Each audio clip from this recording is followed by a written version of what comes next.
who is a clinical associate professor in the Department of Pediatrics in the Division of Neonatal Perinatal Medicine and in the Center for Bioethics and Social Services in Medicine. She is certified in healthcare ethics consultation and serves as a faculty ethicist in CBSSM's clinical ethics service, providing ethics consultation throughout U of M.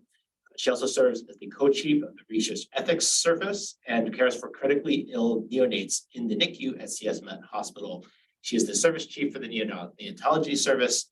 Her clinical and research interests are in perinatal consultation and care coordination for pregnancies complicated by congenital anomalies and expected preterm, as well as clinical and research ethics for infants, children, and adolescents. She chairs the AAP Committee on Bioethics and is the associate chair for faculty development in the Department of Pediatrics. Today, she's going to be talking to us about publication ethics for mentors, mentees, and everyone in between. Thank you for joining us.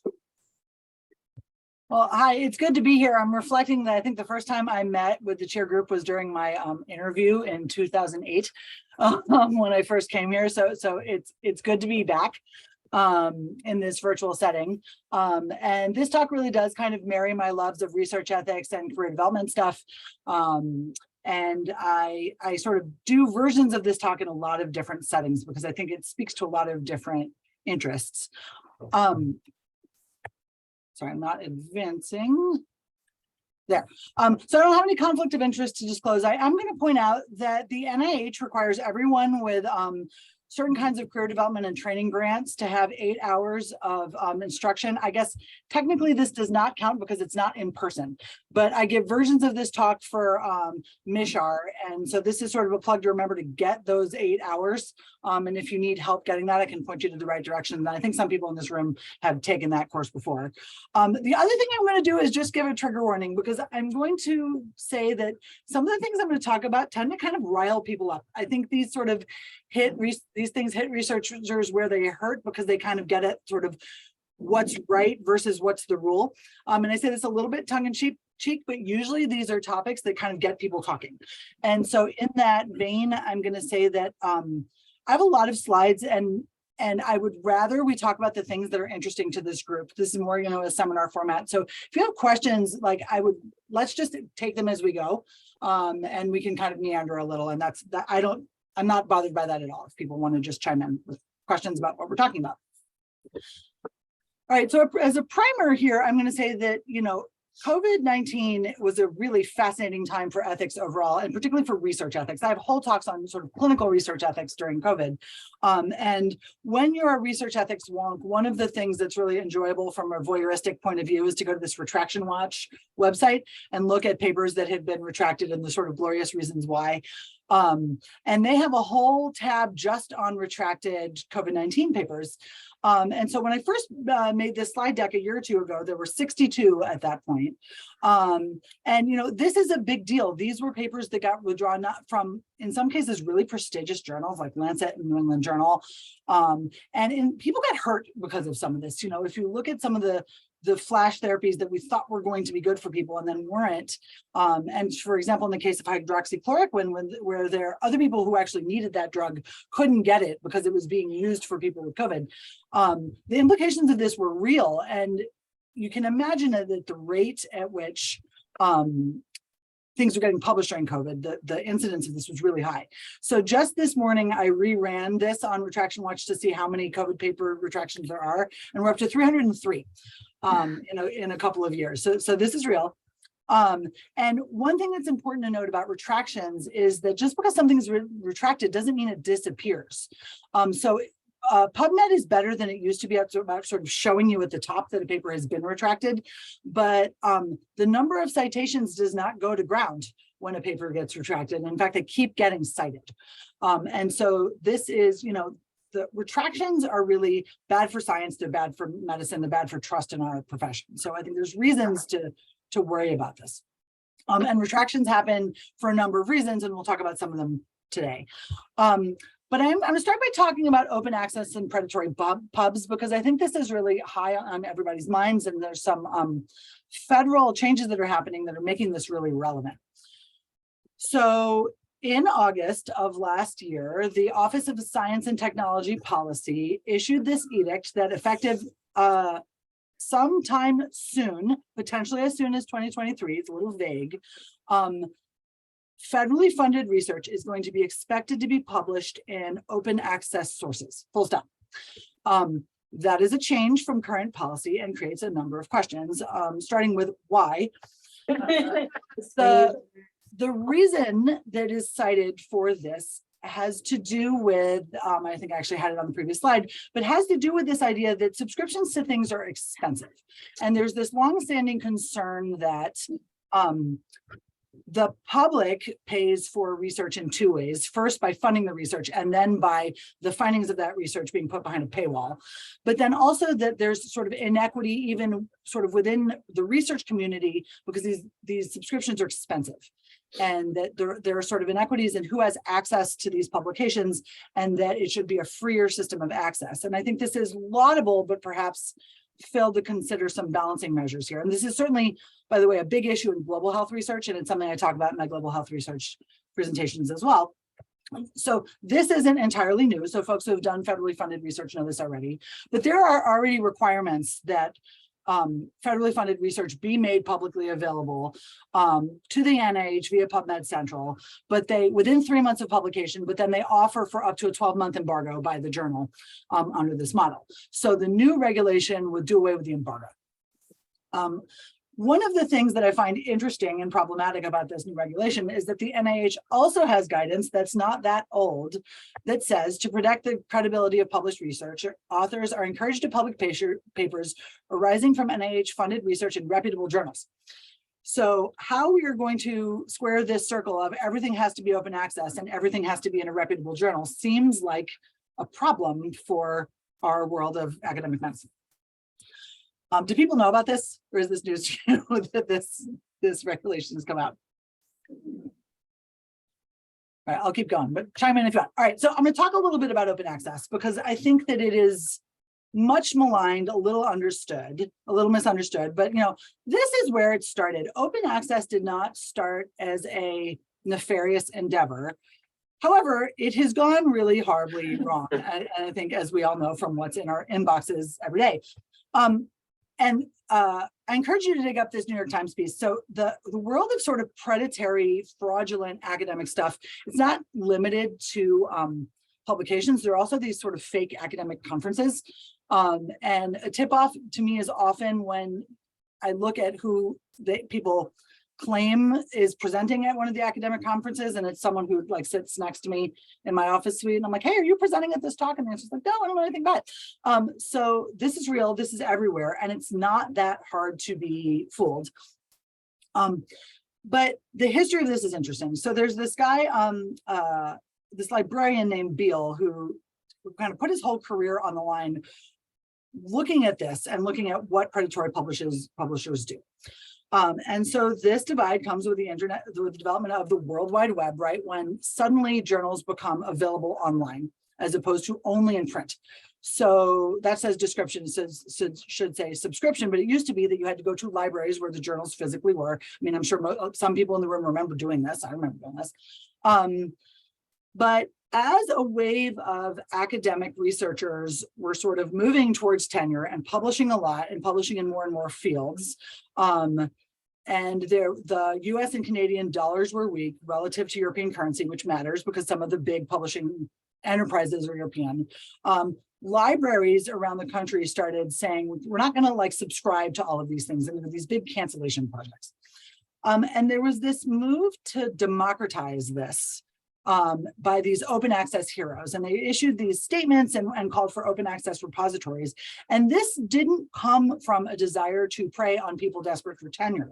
This came to kind of blow up this very expensive elite world of publishing, but that's not really where it went. Right, and what seems to have come out of this is this world of predatory journals, and this big problem for a lot of people figuring out what's real and what's not. So generally, a predatory journal is described as a journal that publishes open access articles without substantive peer review, with exchange for payment, and there are thousands and thousands of these, and they sort of disappear as fast as they appear. There's a lot of negative downstream impacts from this that can result in substandard scientific publications that enter the mainstream. People can get hurt if they published in these journals and then kind of get discovered for doing it. It can have detrimental effects on real journals. And why do people do it? One reason people do it is they don't realize they're doing it and they've sort of been sucked into doing it. And some of this I think has to do with, in honestly, desperation to get published. Some people know full well that they're doing this and they say, you know, institutions care more about counting published papers than reading them. And so I'm going to give them papers to count. But if you're going to sort of take as a given that it's not advisable to publish in a predatory publication, what are you going to do? So there are individual solutions, which really come around to recognizing when a journal is predatory. So fee for publication does not necessarily mean it's predatory. There are non-predatory pay to publish open access papers. Rapid turnaround or promise of no peer review is a red flag. Journal name very similar. So this screenshot I have on the right, it says Journal of Pediatrics and Neonatal Medicine. Our journal is the Journal of Neonatal and Perinatal Medicine. You know, these very similar names. Lack of website integrity. You look at the website and it looks kind of fly by night. The images are a little funny. You look at the email addresses and it's not an academic looking email address. Most of the time these journals aren't indexed. There are now sort of fake predatory indexes that you have to watch out for. I've not encountered one of these yet. Sometimes there's no editorial board and no editorial in chief. They don't cite retraction or plagiarism policies, or you can't find other previous issues. So when in doubt, go to the website and check it out, and you can usually get a good sense. And I think you can tell what's just sort of a newer, lower resource journal from one that's really predatory if you kind of are looking for these things. There are some resources that will kind of help you do this and sort of help you kind of run the traps and think through what you're doing if you're kind of like, are you about to make a mistake? So, you know, again, when in doubt, sort of look for, like, you know, gut check these things and look for help if you're not sure. There's a lot of talk about what institutions should be doing about this as well, including training. But some of this really has to do with more the fundamentals of how we're rewarding publications, right? And if we're continuing to go on this counting papers, not reading them strategy, it's going to, in some sense, incentivize this practice. So looking maybe at the quality of publications, looking at how money is spent on these things, you know, should open access publications be counted towards tenure? This is really complicated. I mean, you know, because it's not as easy as, oh, you just don't count open access publications. But I think what's becoming clear here is something's going to have to happen. One other thing I just want to point out is that this also comes to us by way of review. You know, so I get invitations a lot to review for these things. So, you know, the time frame is fairly generous at 4 to 5 days. I don't know who thinks 4 to 5 days to do a peer review is generous, but I don't think that's very generous. So that's another flag that you're being asked to review something. I mean, another flag here is that I have no reason to be able to review a paper on auditory nerve resonance therapy because I'm not a laryngologist. But this comes in a lot of forms. All right. The other thing is that— Can I ask you a question? Yeah. What happens if you review I mean, like, if you responded and said, yeah, I'll review that, like, what happens? I mean, do they send you one? Do you actually? I don't know. This is where I think I've never reviewed for one that I found to be truly like not a real paper. When it's just sort of a lousy open access journal, to me, the first sign is they send you a Word document, right? So there's none of the sort of usual infrastructure to do the peer review. I don't know what actually happens. There are some publications about people who've submitted joke papers that are just like strings of expletives that they claim to have been peer reviewed and got published in those journals. So yeah, I don't know what happens on the reviewer end. Okay. But it's a good question. An important thing here is that these are a time suck for people, right? And sort of triaging these things, and is this real, especially earlier in your career, are these real or not? So there was a study published of people with K awards looking at how many people spent time looking at these emails and figuring out what was in them. And people did, and the the sort of risk factors for spending your time opening these. We're having published in open access before, the number of these you get, but also feeling like you had sort of ignored and missed something previously. So there's a big element of FOMO here that drives early career researchers to spend their time triaging these emails. And, you know, I find that I spend a lot of time trying to like make sure I'm only deleting garbage. And as I've gotten older, I'm just like willing to take the chance that I occasionally am deleting something real. But if you're early in your career and the stakes are high, you might like devote unnecessary bandwidth to this. So it's a real thing. I think in need of a lot of institutional support beyond just individual researchers should keep an eye out. All right, I'm going to transition off of open access and predatory pubs unless there are other questions or comments about that. So Naomi, can you hear us? Yep.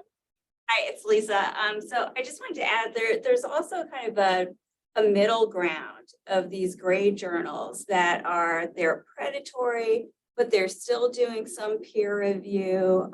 You know, in response to Sarah's question, what I've seen happen is that parts of the process are very normal, but they're trying to get things out so rapidly because they are making a ton of money, that the articles are peer reviewed, but then what happens next is not traditional peer review, is that their editor takes those peer reviews, kind of lumps them all together. I was pulled into this process by a friend and colleague of mine who was guest editing a theme issue for one of these journals. And it was very interesting because the front part looked very normal, but then the back end was basically just the editor decided kind of what to pick and choose from those peer reviews that they were going to require be addressed. And then that part of the process was like 2 weeks. It was crazy. Oh. But so just to add another example to your list there.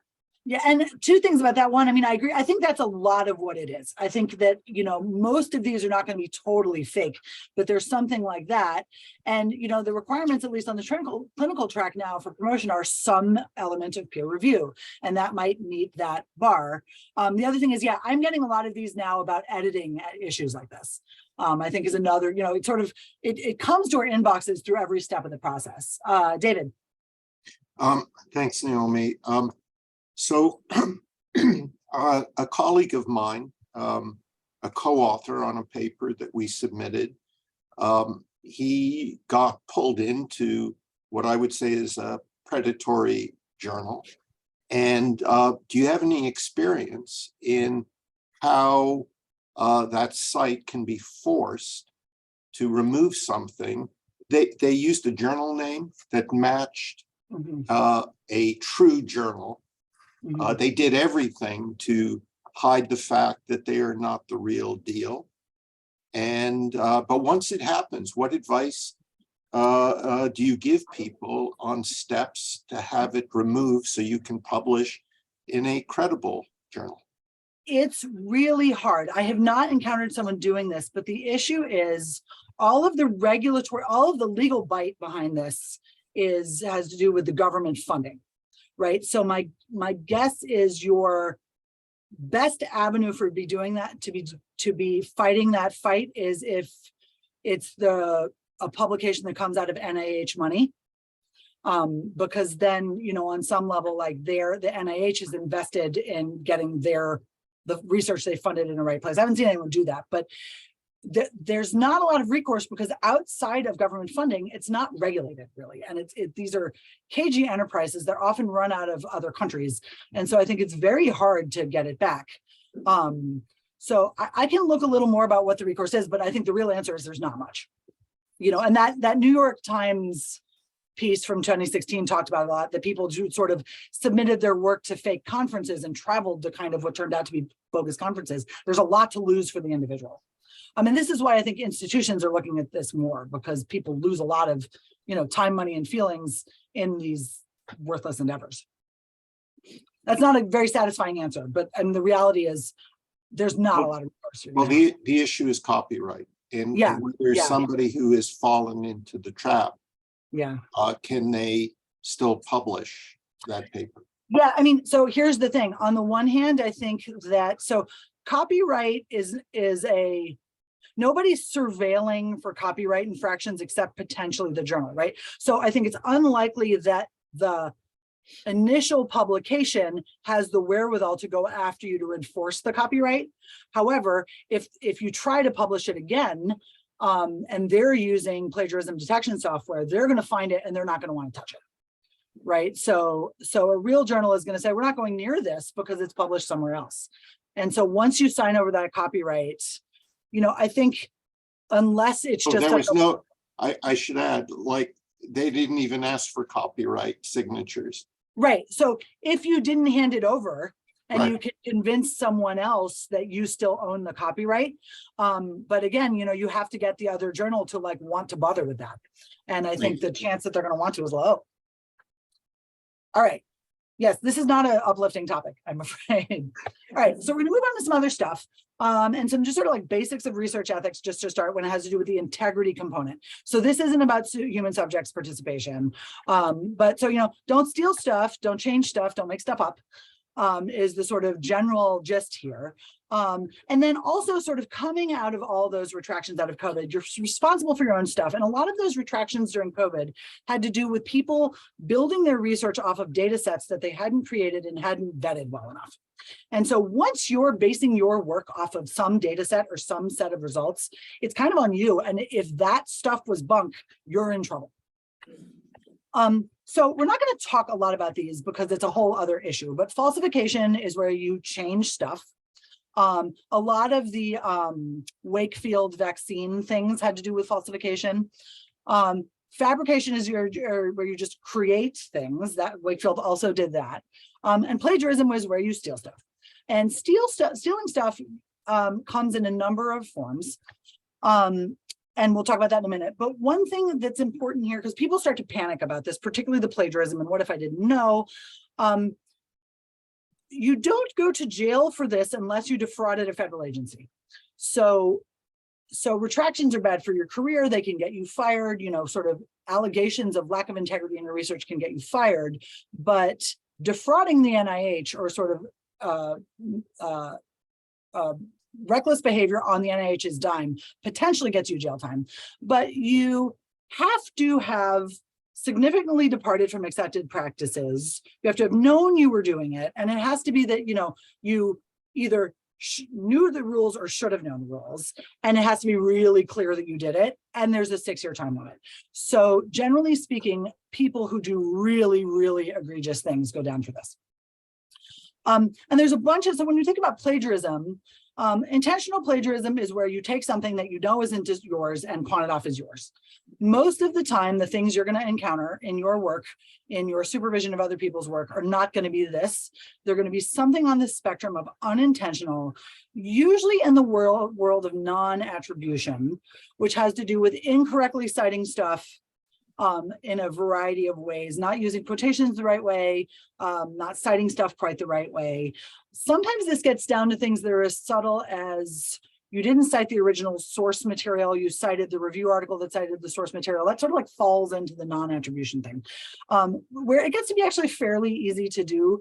And we'll talk about some specific examples of this, but like a wrong reference is technically considered to be plagiarism, right? So if you cite something and the reference in your reference section is incorrect and it cites to a dead link or something, and you didn't credit the person who actually wrote it, that is technically plagiarism. There are lots of criteria about authorship and who authors should be. I'm mentioning this now. I have a big case study that I took out because it takes a lot of time. But when you are an author on a publication that ends up having some sort of integrity accusation, if you're an author on that paper, you are going down with that paper, whether or not you knew about it, whether or not you were part of it, because most journals now use this sort of general criteria. When you put your name to that paper and you sign that agreement, you're saying that you own everything in that paper. So this comes up periodically when one of the authors gets sort of invoked in some sort of, this happened recently at U of M, kind of middle author on a bunch of publications sort of got named in some, I think, falsification accusations, and if you're on it, you're on that retracted paper. All right, so whenever I teach this, people, sorry, yeah. Question about that? Yes. So some journals now ask you to define the roles of each of the authors, like this author, Yep. had the idea, this author, you know, collected the data, this author Yep. did that. So if you're publishing one of those papers where your role is specified and delimited, does that original statement that you made that everybody goes down with that paper, does that still apply? Yes and no.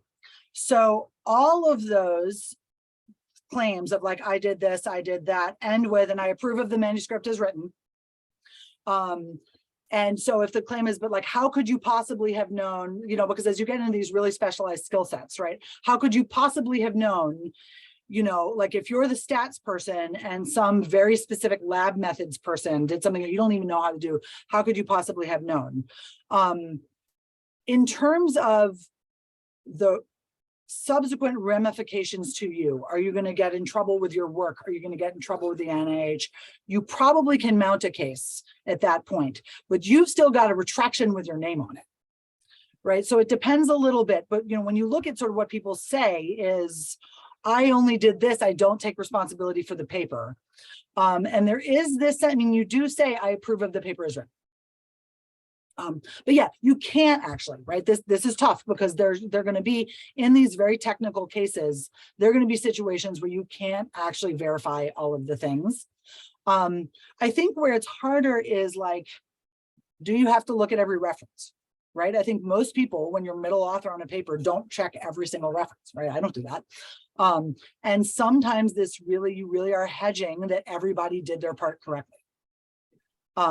And so some of this, I think, also has to do with just like picking your team and talking with your team and making sure you're all on the same page and knowing who your people are. That's a good question. I think that was Toby. All right. Self-plagiarism. People get super fired up when we talk about self-plagiarism. Because like, how is that possible? It's yours. And there's so much like snarky literature about how can self-plagiarism be a thing. But self-plagiarism technically is a thing. There are situations in which you can do it, all of which require disclosing that you've done it and some sort of reason. In a different language, something has changed. There is a new disclosure, there is a new conclusion. All of it usually requires approval from the first publisher, approval from the new publisher. And generally speaking, like it's going to be a lot of work to do this. Sometimes it comes up with different sorts of data manipulation. So something called data disaggregation, where you've published something big and then you're going to carve it out into smaller things. People don't think about this as self-plagiarism. It depends on whether you're talking about the idea or the text. Data aggregation, where you're going to take a bunch of small things and put them together. I actually did a version of this once where I kind of like did a pulled together a bunch of the similar surveys that a bunch of people did. It was really hard to kind of like package this and publish it. Data segmentation, this gets a little bit into like salami publications. All of this requires you to say, here's why I did it this way. Here's why I didn't do it right the first time. What's different and why. So this is stuff, generally speaking, like you can do it. It's hard and it's better to avoid it. There's a question in the chat I can't see. So if it's relevant and someone wants to chime in, let me know. Yeah, it's salami publications. Yeah. Very thin slices. Yep. From the same data set. Yeah. Yep. Yep. And that's not necessarily plagiarism if you do it a priori, right? There's some interesting data, by the way, about gender differences and who does that, where there's some data from Reshma Jagsi, who recently left this institution, that women and men, when you look at how many publications they get out of comparable grants, women tend to sort of put it all into fewer papers. And men tend to get more publications out of the same caliber grant. I don't know if that's still true, but it's an interesting thing. So this gets really an issue sort of when you're talking about like really complicated methods, right? Where you do something in a very specific way and papers have character counts, and are you really going to re-describe it every single time a different way? And it's hard because you don't want to change the substance. But if it's, you have to be careful, first of all, if it's changed at all. Sometimes your authors are not exactly the same paper to paper. And even if the spirit of what you're doing is fine, you might be in a copyright violation situation. So generally quoting it and doing like heavy references is preferable to just a sort of like cut and paste and don't cite it situation. But this gets really hard when you do something that it's very hard to describe it efficiently in a limited number of characters. And I think this is where people really lose their minds over self-plagiarism. And this, again, this has to do with sometimes your intentions are good, but you don't own the copyright anymore once you sign it off to that journal. There's some special cases that people get wound up about. So by the way, the other thing about this is even if the owning journal, even if the original journal doesn't care, the journal you're submitting to is probably running plagiarism detection. So even if even if the owner of the copyright isn't going to enforce it, the new publisher doesn't want to touch it. So special cases. Just a question about that. So this comes up all the time. If you have to, let's just say you're using the same database over and over. Yep. And there's only so many ways to describe that database, right? Yep. And so my question is really, if a journalism is running my, a plagiarism software on multiple of my, kind of papers, essentially they will find that I describe the database the same way. Will they flag that? Well, I don't know the answer, but I have to think that humans look at this kind of thing and say, yeah, I see what they did there, it's fine. Because if not, everyone's papers would get rejected for plagiarism detection all the time, right? That's my assumption anyway, is that humans actually look at what was the flag. And when it's from your own paper and it's about, it must be getting through. Because if, the text similarity must be so close. But sort of on my to-do list is to sort of find journal editors who will tell me this, because it's a question I get a lot. I got to get on some editorial board so I can find out. All right. This only matters for stuff that's copyrighted. The IRB does not care. They don't own it. By all means, the stuff that's IRB can go in your papers. It doesn't matter. It's not published. Grants. Grants are not published. It doesn't matter. However, grants also run plagiarism detection because they don't want to fund stuff that someone else has already done. And so they might find it. Again, you want to hope that they're not just going to reject it because it pinged the software, and they're sort of looking at the context. But that's the extent to which grant funders are running anti-plagiarism software is for that. By the way, U of M used to have a subscription to Authenticate that we could all use to run this on our own stuff, and they didn't renew it, which makes me sad. Conference abstracts are really tricky because who doesn't use the abstract that they submitted to a meeting to then be the abstract of their paper, right? Like that's how it works. Some conferences are paired with an academic journal and publish those abstracts. And so technically speaking, those abstracts are publications and you can't just copy, recycle them. Again, it has to do with, is it going to get enforced and is it going to get detected? But some conference abstracts are technically published. All right, questions about that? Quickie on that one. Yes. So typically the science goes through some evolution between when you submit the abstract 6 months before the conference and when you've actually written the manuscript and are submitting it. So that it's still the same study, but even any data that's in the abstract under the results could be slightly different, right? Are those subtleties enough to get you out of a potential copyright bind? Because I will say that the main pulmonary conference is one of those that publishes its abstracts. Yeah. I mean, I'm going to give the sort of same unsatisfying answer, which is it has to be, or everyone would be getting trouble all the time. I mean, one thing like enforcing, so the likelihood that this is going to come from the original publisher is really low because enforcing copyright takes resources, right? And where are people going to spend their money? And it's going to be on, you took my stuff. And even then, the case study I use, even then, the original publication often doesn't even want to touch it. Like just the hint of scandal and the money it's going to cost. So it really just has to do with, is the journal going to take it? And either they're not running the plagiarism detection all the time, or they have good filters that just don't pick up this kind of stuff, or no one would ever get anything published. All right, I'm going to go through a couple of things that I think are a little less relevant in the modern age, but sort of worth knowing about, particularly as you're like bringing up your mentees. One has to do with ghost authorship, which means a couple of different things that are totally different. So classically what this is you do industry funded research and a paid writer from the industry writes your paper for you. They didn't do the research, they don't own the science, they are not named, and it's just sort of a perk of doing the industry funded research. That is really frowned upon, if not strictly prohibited. Sometimes though, this term is also used for people who got unceremoniously dropped as authors and they should have been there, which means something totally different, right? So, but generally when we think of ghost authorship, we're talking about the paid industry writer. I don't think that we're seeing that very much at institutions that really look closely at these industry related projects anymore. Gift authorship is something I think that's much more common, even though that's going down too.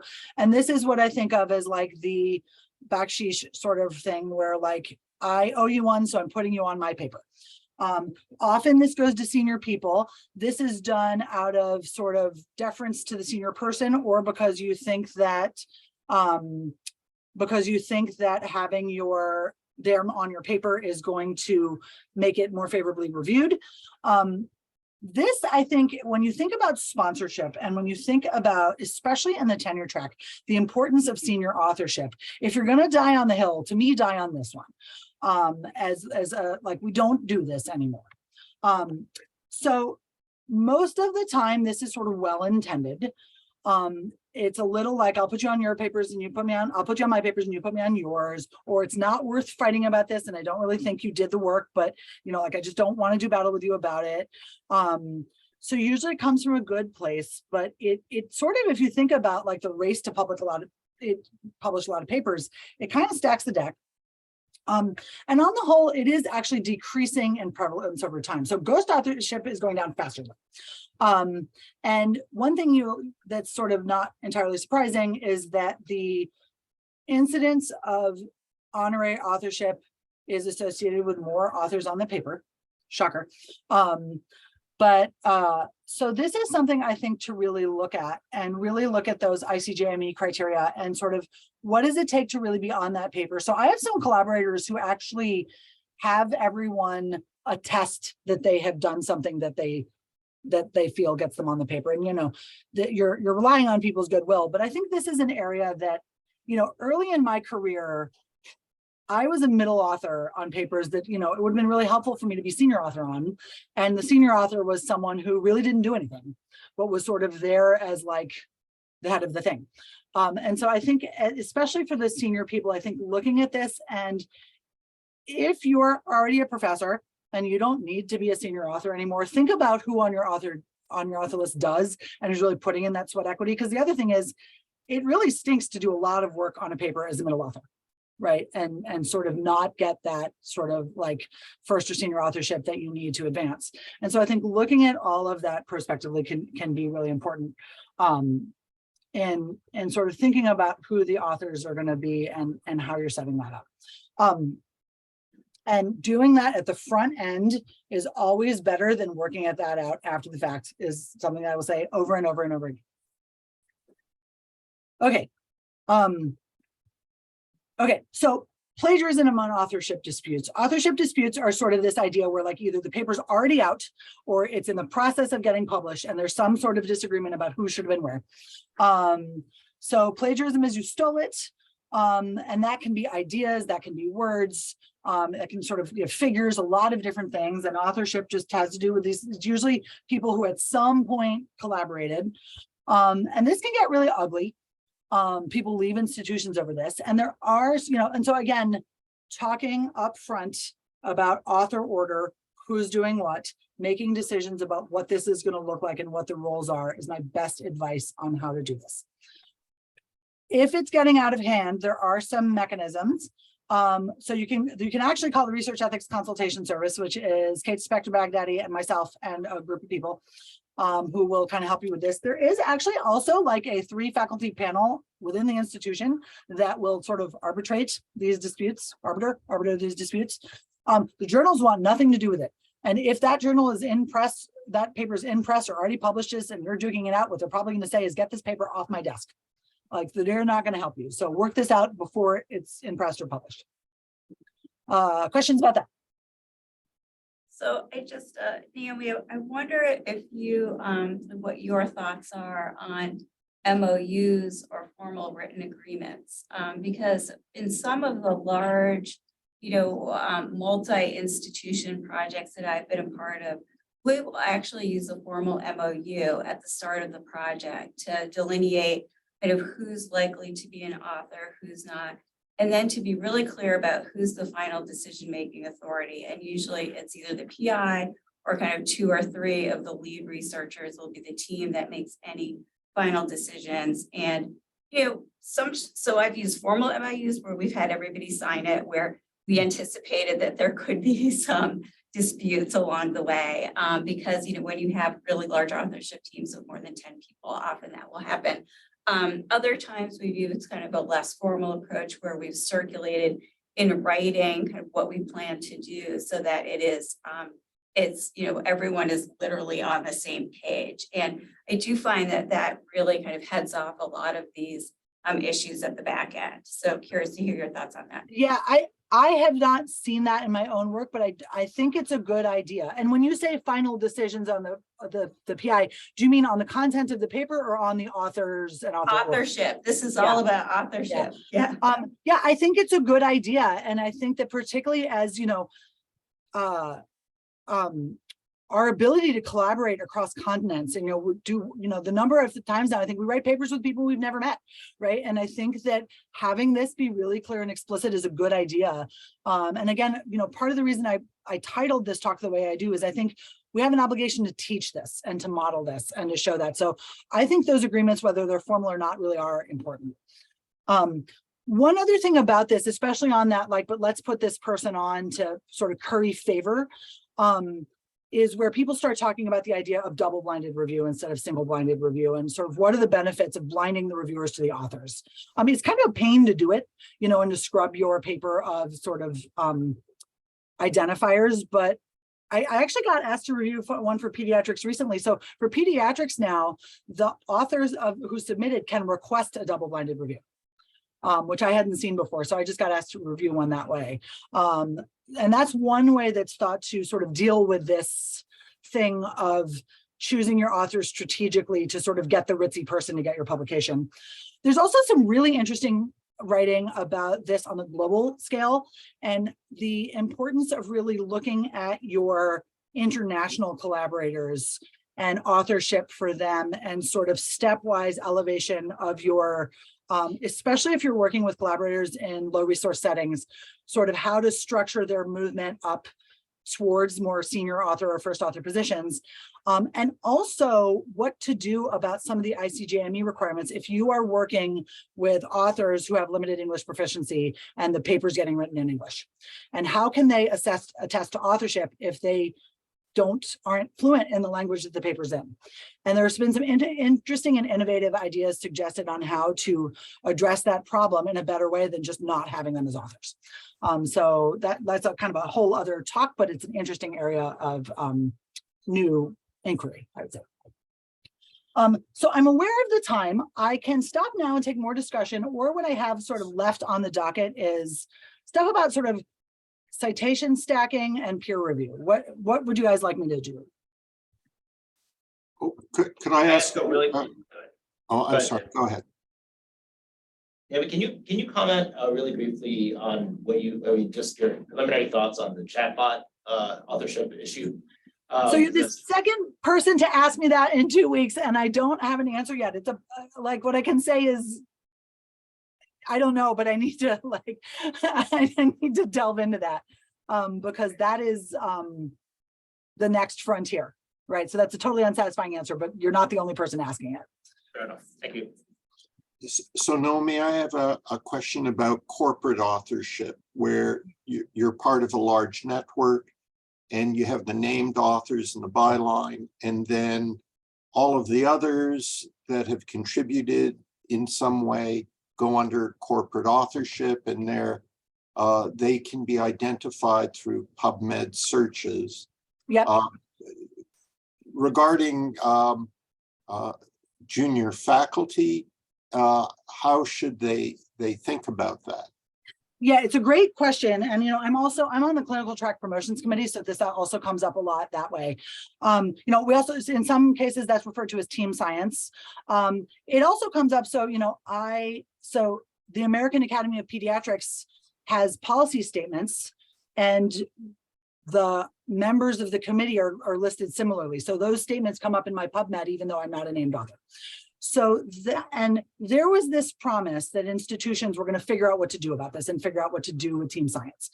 That to me, and the reality is these huge projects just cannot have 100 named authors, right? And so that to me is a problem of institutional imagination and needs policies that sort of are current with the times. So for example, on the clinical track, I can't speak as well as the tenure track, but on the clinical track, when we look at these submissions that are sort of not original science peer reviewed publications because you're not a named author and are in the bucket of corporate publications or team science, we look at, is your name like in those acknowledgements, is your name somewhere? And so literally I will Control F the paper and look for your name. Right. And if the name is there on the clinical track, we are now considering those to be scholarly products. Right. I don't know. I need to sort of bone up on my tenure track promotions processes in my faculty development role, but I don't know if the tenure track is doing that as well. But I think to me, David, that's it's pulling the rug out from under people to tell them to do these things and then not give them credit for it. And so it's an innovation problem. Thanks. But my advice is, if you're going to be on that, again, sort of like the MOUs, it's probably even more important, like if you're not going to be an author, what are you going to get? Right. And what's that going to look like? Because I think that's really important. And then for a junior person, if you are embarking on some endeavor where you're not going to be an author, it's sad to be this transactional about it, but I think you kind of have to be, if you're not going to be an author, what is it going to be? And then bring that back to your mentors and say, is this a good endeavor for me? Yeah. So Naomi, on the tenure track, something like a guidelines report on which somebody was part of a committee, but not one of the authors, would not count as a scholarly product on the tenure track. It would contribute to committee work, service, reputation, contributes to national reputation. Exactly. Yeah. So yeah, I mean, the team science thing though is a little more problematic there, because I think that that really might be in line with the work that the tenure work that you're doing. Can I say a thing or two about citation stacking and peer review? Yes. There is a world of, I'm not going to sort of go through all my slides on this, but impact factor is a thing now, right? So it's not just do you get your publications, do you get your papers published, but how much are they cited? And journals care about their impact factor, and we care about our H indexes. And so there are ways that individuals and publishers manipulate these factors by kind of what's called coercive citation or citation cartels. People do this as individuals, so sort of like recommend like that their own papers be cited in their peer review, or journals. Some publishers will say, we'll cite your paper, but you have to add 4 references from journals that we publish, kind of thing. And it's easy to get on your high horse and say, I would never, but you get pretty desperate. And when you're that far and you've got it in a favorable peer review, and then all that stands between you and publication is adding some references, people are going to do it. And so there's lots of looking at this.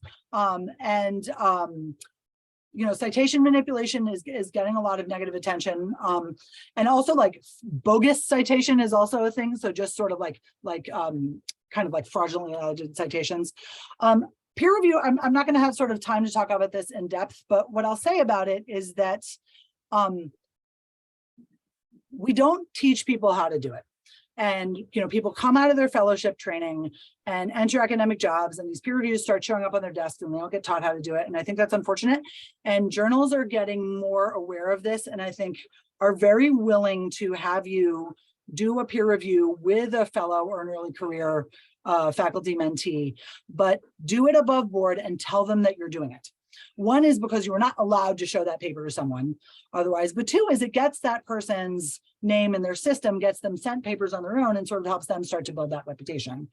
And so that I think is a sort of great opportunity for sponsorship. Also, there are sort of best practices about who should do peer review. I am astonished at how many people how many papers I get sent to review by people who are close friends or people I've published with recently. And I have to imagine that they suggested me. And it's a little alarming to me that they don't know you're not supposed to do that. And so, there are kind of best practices for conflict of interest with peer review to be aware of. And I'm sorry, I didn't leave a lot of time to talk about that, but I'll leave 45 seconds for more questions on these things. And stop sharing to do that. On that last point that I made, I know Yeah. we don't have a lot of time, but I mean, in the world of pediatrics, there are not that many given people in a given field. Yeah. Right, and so there is just kind of natural, kind of tendency towards having fewer and fewer people who you don't have a potential conflict of interest with, because you almost always publish with them, right? Because there's only one other person in that field, right? So how do you deal with that?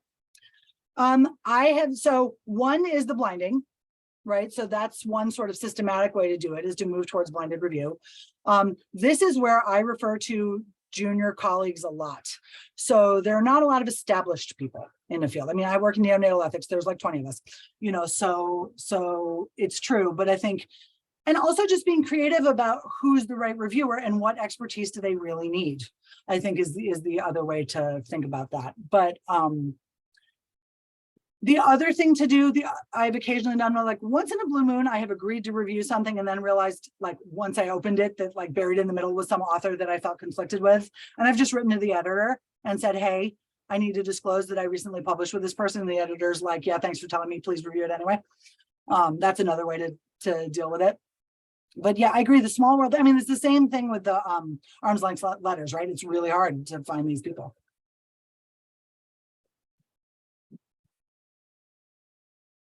I would just like to add in a plug for a double-blinded review, given there are a number of studies out there right now that have shown about the unconscious bias that's associated with single-blinded review. And I just, anyone here that's on an editorial board, if you can advocate for that wherever you are, that's something that I do continuously. Not always successful. No, I'm glad you do. And there's a seminar that I've been meaning to send out that Lainey Ross, that's on YouTube, that I was going to send out, that Lainey Ross does on like gender bias in editorial and boards and peer review. And yeah, it's a thing. And, I think we're going to go that way for all the reasons that have come up here. Can I just add in small fields, like I'm on an editorial board of our society journal, and we brought this up. And the group decided not to go there because it's such a small field. Everybody knows who wrote every paper. I think that is a bogus excuse. So Lisa, I'm going to say I agree with you. It can't be true. Yeah, I have heard that rebuttal before, and I also disagree. Yeah. And by the way, this editorial board is mostly women, just for the record. Well, and I think that the prestige bias transcends gender, like I think that this, like, it must be good because this is who wrote it, is like That's a big problem. Hmm? Yeah. No, that's a big problem where it must be good because this person wrote it. And we see stuff published all the time from. Especially junior reviewers. It's really hard as an early career reviewer to say, am I really going to say this person's paper has a problem? I actually just hard rejected a paper, and even now I was like, wow, I can't believe I rejected a paper that this person wrote. That it's real.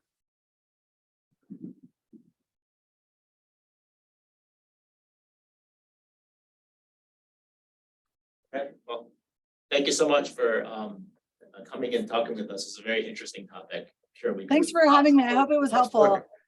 Thank you so much. Yeah, thank you. Great, thanks so much. Take care, guys.